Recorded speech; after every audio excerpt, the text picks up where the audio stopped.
Hey guys, welcome to WISEcast number 5 and 6. Why 5 and 6? Basically because my last 2 weeks have been kind of dry when it comes to WISE. I've been sick. I've spent some quality time with the 26th President of the United States, Mr. Teddy Roosevelt. But so far this week, I have gotten some stuff done. Sarah Marusek, we've kind of been playing phone tag. It didn't go as well as planned, my interview, because it hasn't happened yet. She seemed to drop off the face of the earth around the time that the journals were due, which left me with no interview for my project. As you guys know, journals were due last Monday, and you're supposed to have your first interview by then. Unfortunately, I did not. But to make up for it, Sarah finally did get back to me over the weekend, and she had a boatload of stuff for me. She gave me links to Arabic poetry and music, a list of films and books to look up, and she agreed for either this Tuesday or this Thursday for a Skype interview. We have an interview for Tuesday or Thursday set up this week. But by far, the most helpful link that she gave me was a link to the BBC's World Web page. The BBC has mapped out each country's political and economic policies and has made a brief history of each country. You can look it up by continent and region, and it's perfect. It is the most helpful thing I have by far. This week, I also did a lot of work with Newsweek. There's 1,000 Points of Hate, which basically talks about like racial things with the West and the Middle East, talking about how we have to win the hearts and minds of people over there through our military efforts and through our civilian campaigns and stuff like that. And also there's a thing called the Jihad against the Jihadists. Basically it's how Osama bin Laden lost the culture war. It's talking about how mainstream Muslims, kind of like mainstream Christians, not everybody is wearing a cross around their neck or, say, quoting Psalms and stuff like that. They're Christian, they kind of believe, or they do believe that, Christ is their savior or anything like that. Well, this is the same thing. Mainstream Muslims are, they pray 5 times a day because that's what you have to do because you're a Muslim. That's, you have to. It's part of their thing. It's like going to church for us on Sundays.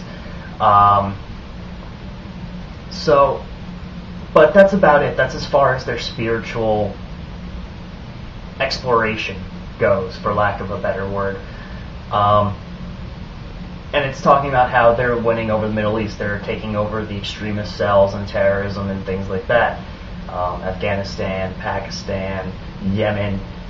I take back what I said in a previous WISEcast. Yemen is a hellhole, mainly because we're blowing the crap out of it. Either U.S. operations or U.S.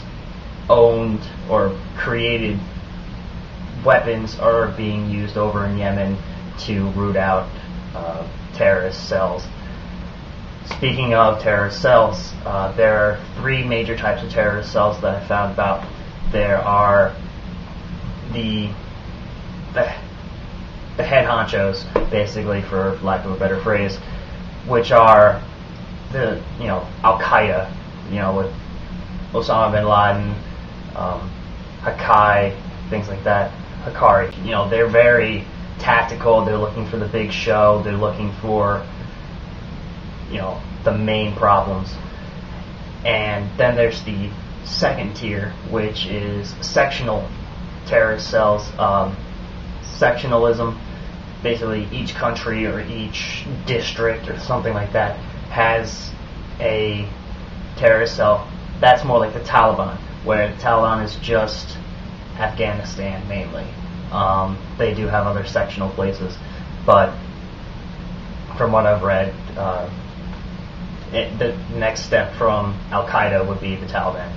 And then finally you get the most dangerous type of terrorism, which is called homegrown terrorism.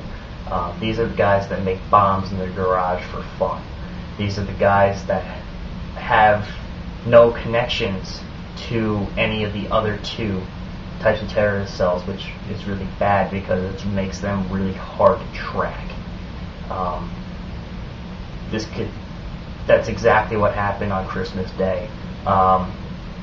Michigan, for those of you that don't know, in Michigan, a guy boarded a plane and mid-flight decided to ignite a chemical bomb he had in his pants.